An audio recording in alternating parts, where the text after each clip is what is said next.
than the usual caveman stereotype. With ingenuity, adaptability, and a surprisingly developed culture, following the natural rhythms of light and dark. The first task was often rekindling the fire from the night before, essential for warmth, light, protection from predators, and cooking. France, dated to 380,000 years ago, shows carefully preserved hearths. Mornings were usually dedicated to tasks requiring daylight. Was food running low? Did tools need repair? Were there signs of game nearby?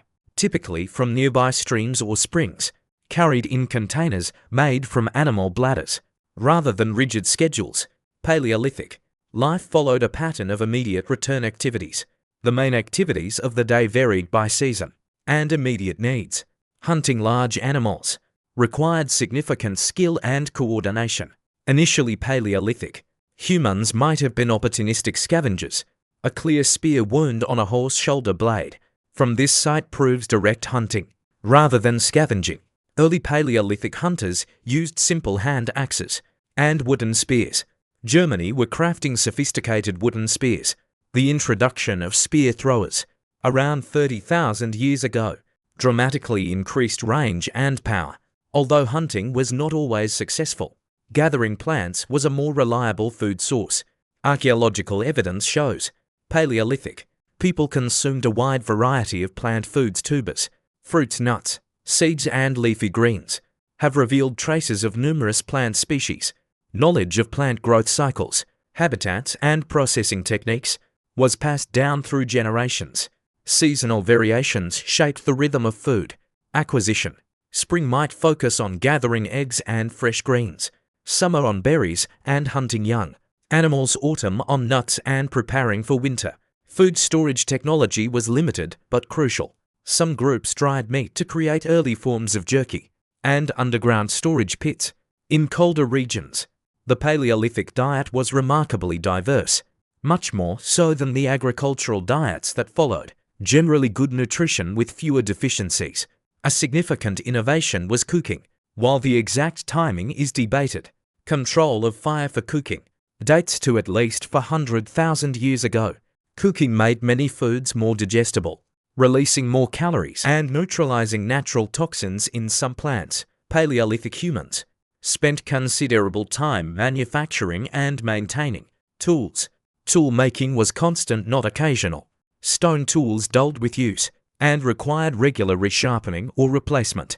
A skilled knapper could produce a functional cutting edge in minutes. The evolution of stone tool technology shows increasing sophistication.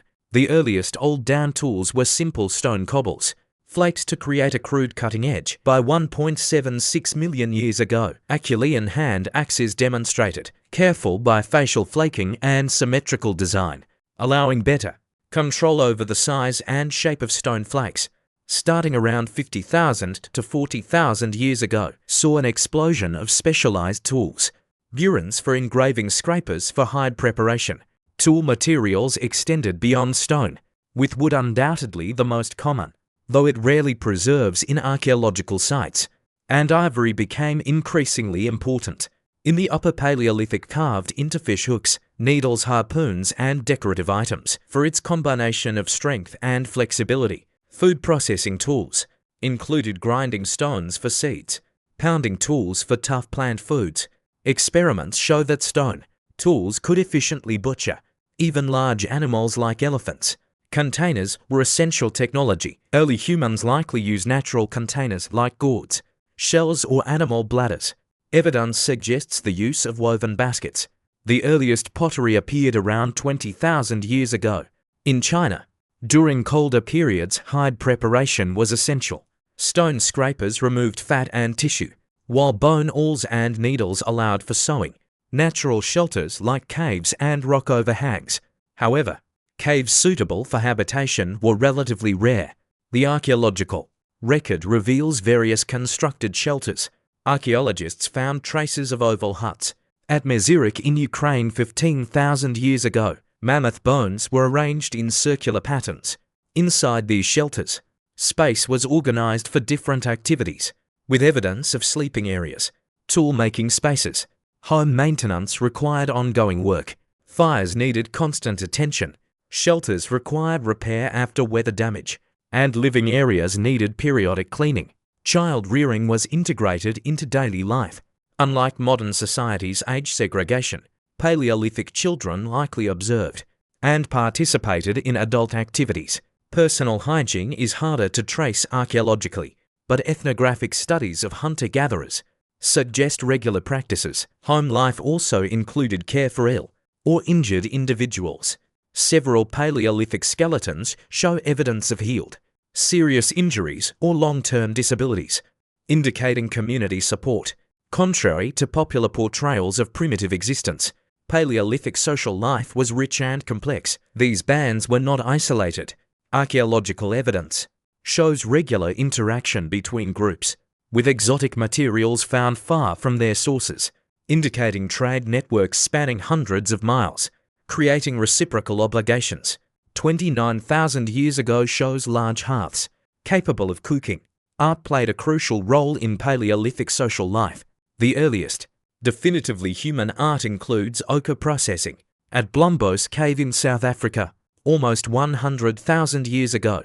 We see spectacular cave paintings, portable figurines, and musical instruments paired with drums. But surviving instruments offer tantalizing glimpses. Bone flutes, dating to 43,000 years ago, have been found in Germany, producing notes in recognizable scales, made from stretched hides or hollowed logs, which rarely preserve.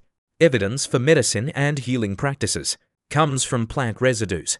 Some shamanic practices may be reflected in therianthrope-human-animal hybrid images in cave art, possibly depicting transformed states of consciousness, while some Paleolithic skeletons show violence, related injuries, resource abundance relative to population, likely reduced competition in many regions. The Paleolithic lifestyle represents the longest and most successful human adaptation. What can we learn from this enduring way of life? First, Paleolithic humans were remarkably skilled environmental managers. They actively shaped landscapes through selective hunting, plant management, and even controlled burning, dating back 65,000 years. Second, Paleolithic lifeways demanded extraordinary breadth of knowledge. Each individual needed a working understanding of hundreds of plant. This generalist knowledge contrasts sharply with our modern specialization. Third, their technologies were sophisticated adaptations to environmental challenges. The principles behind many modern tools were established during this period.